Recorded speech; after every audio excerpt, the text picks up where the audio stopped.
So ani nga part, tuwal nagapangita pa mi og sudan, panagaan sa nato ni og saging ang mga mumoy ha. Favorite ra ba nila ni So kay naka-ready naman ang pagkaon, manawag na dayon ta diha sa mga mumoy ug mumay ha. To be honest, pag-abot ginamo diri napita maupod sa namong pagpangita og sudan. Ang thanks ga nakakita mig ayom-ayom nga sudan.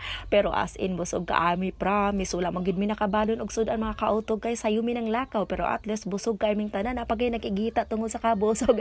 Anyway, salamat sa pagpadayon kanamong tanan G and Jonel our cousin. Big thanks sa pagkay plasta gid kaay mong kaon. So ani nga part na nang hinadayon may kakabunda ko ng ulan, mabasa mong sure at layo para mamong biyahe.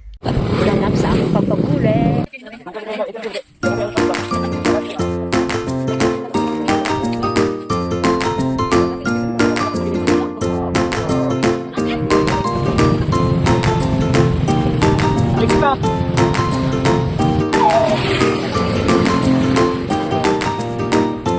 Lagi na ulan.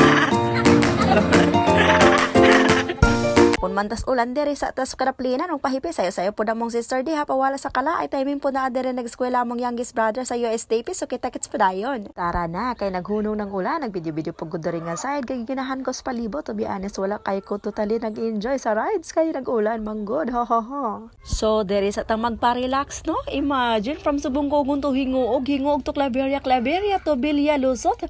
Oh my gosh, nahago gid kay among Charlotte. So diri sa atas Balingasag Highway no.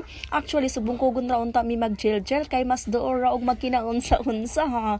Layo pa manggod ang biyahe.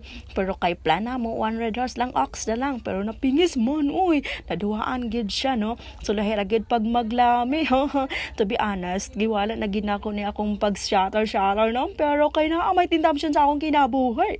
Ha, yes na lang kay 2 years naman pod baya wala tayo shots.